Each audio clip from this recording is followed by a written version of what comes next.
پیارے دوستوں، آج ہم آپ کو ایسا عبرتناک واقعہ سنانے والے ہیں۔ یہ واقعہ آپ کی روح کو جھنجھوڑ کر رکھ دے گا۔ اس واقعے نے 100 کروڑ عورتوں کی زندگی بدل ڈالی۔ مجھے پکا یقین ہے کہ جس عورت نے یا جس لڑکی نے یہ واقعہ کہیں پڑھا ہوگا یا سنا ہوگا تو وہ توبہ کرنے پر مجبور ہو گئی ہوگی۔ اور آپ سے بھی گزارش ہے کہ آپ بھی ایک بار اس واقعے کو دل سے سنیے گا۔ ہو سکتا ہے کہ یہ واقعہ آپ کی زندگی میں توبہ کرنے کا ذریعہ بن جائے، آپ کو توبہ کرنے پر مجبور کر دے۔ پیارے نبی صلی اللہ علیہ وآلہ وسلم نے فرمایا، میں اللہ کا حبیب ہوں۔ پھر فرمایا، جو انسان جوانی میں توبہ کرتا ہے وہ بھی اللہ کا حبیب بن جاتا ہے۔ ہو سکتا ہے یہ عبرتناک واقعہ تمہیں اللہ کا محبوب بنا دے۔ یہ واقعہ کچھ یوں ہے کہ کسی اللہ والے کو خواب کی دنیا میں کسی کہنے والے نے کہا کہ جلدی کرو، اٹھو، فلاں قبرستان کی طرف جاؤ۔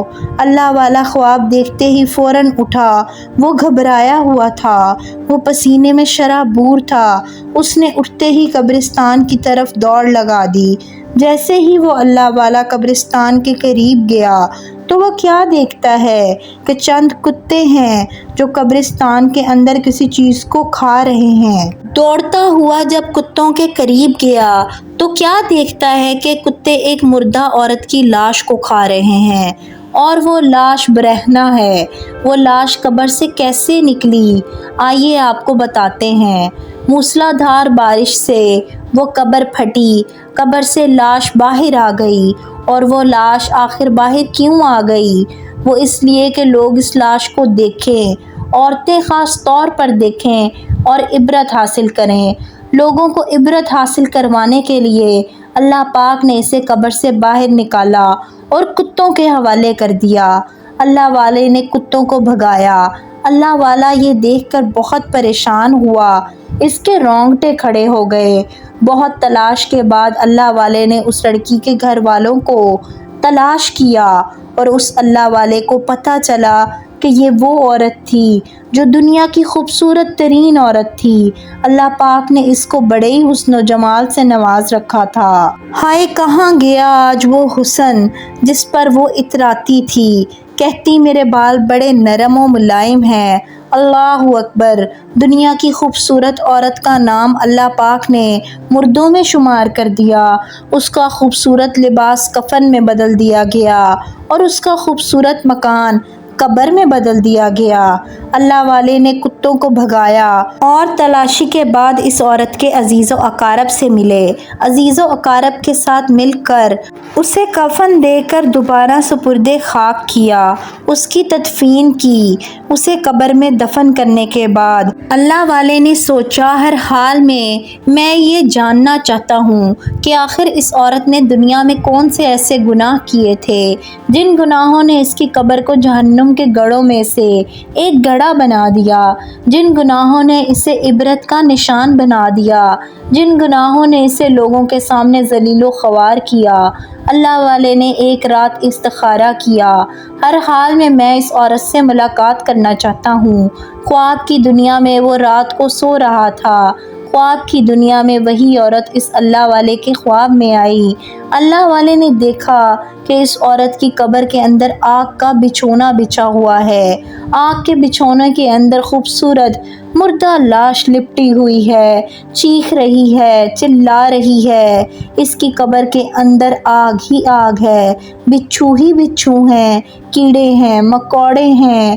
اس اللہ والے نے خواب کی دنیا میں اس عورت سے پوچھا کہ تو نے دنیا میں ایسا کون سا گناہ کیا تھا جس گناہ نے تیری قبر کو جہنم کے گڑھوں میں سے ایک گڑھا بنا دیا؟ اس عورت نے روتے ہوئے چیختے ہوئے کہا، اے اللہ والے، میں نے دنیا میں 3 گناہ ایسے کیے تھے۔ ان 3 گناہوں نے میری قبر کے اندر آگ لگا دی، میری قبر کو جہنم کے گڑھوں میں سے ایک گڑھا بنا دیا۔ ان 3 گناہوں نے مجھے عبرت کا نشان بنا دیا۔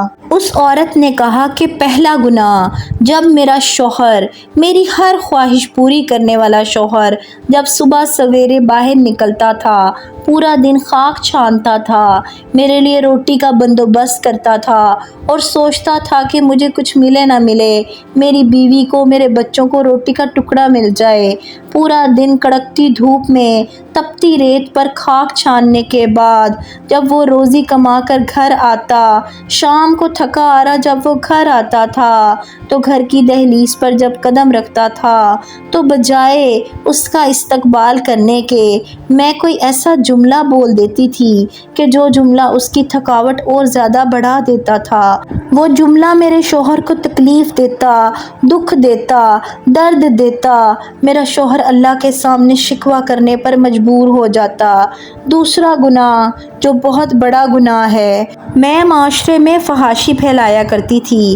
میں معاشرے میں فحاشی پھیلانے کے ساتھ ساتھ شوہر کی اجازت کے بغیر اپنے بالوں کا خوب اچھے سے اونچا رکھ کر جوڑا بنایا کرتی تھی اور چہرے کا خوب بناؤ سنگار کر کے باہر نکلتی تھی، اس سوچ کی بنیاد پر کہ ہر ایرے غیرے کی نظر مجھ پر پڑے اور وہ کہنے پر مجبور ہو جائے کہ یہ دنیا کی خوبصورت ترین عورت ہے۔ اور میرا سب سے بڑا اور تیسرا گناہ، شوہر کی اجازت کے بغیر غیر محرم لڑکوں کو اپنے گھر پر بلاتی، ان سے گناہ کرواتی تھی۔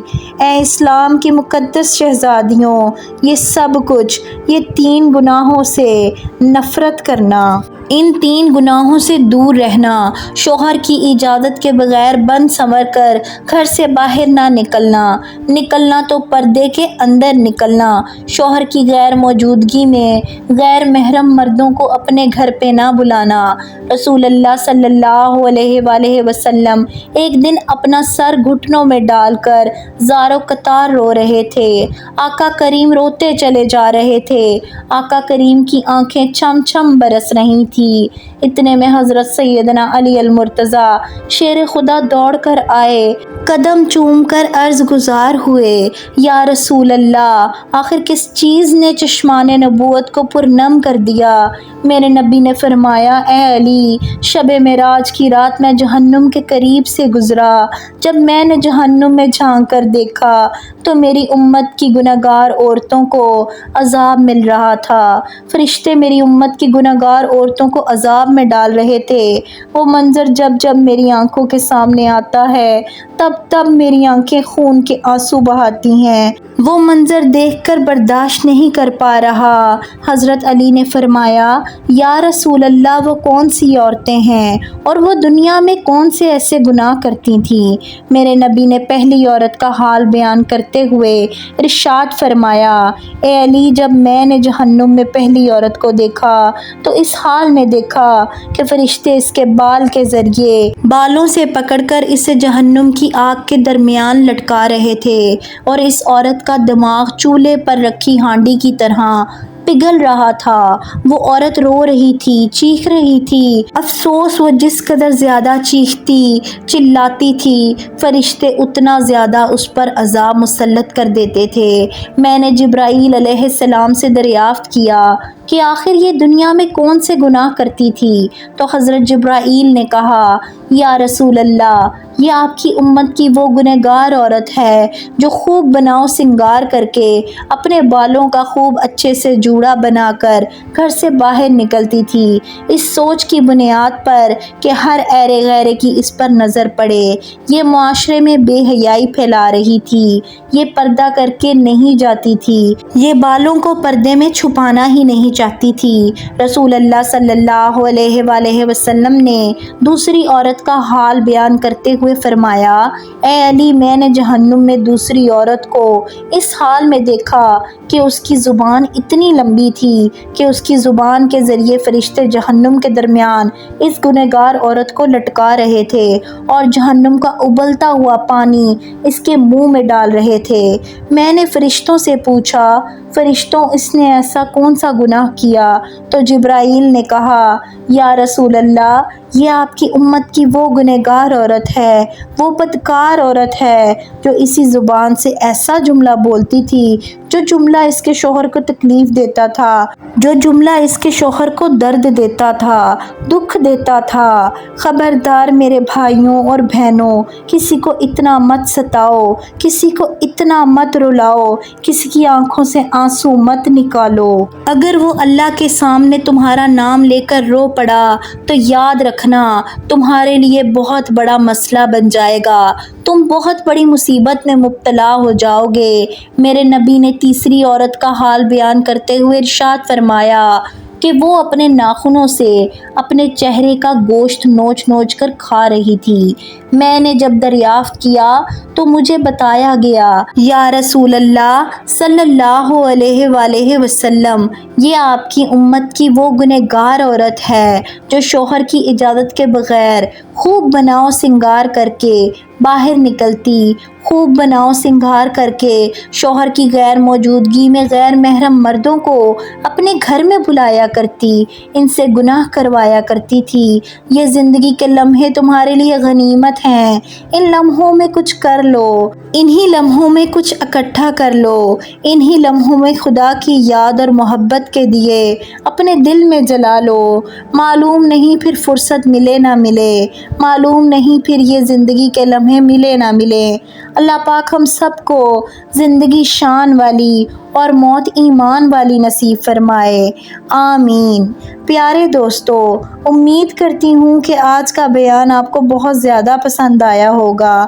مزید ایسی ویڈیوز دیکھنے کے لیے ہمارے چینل کو سبسکرائب کریں اور ہماری اس فیملی کا حصہ بن جائیں۔ جزاک اللہ۔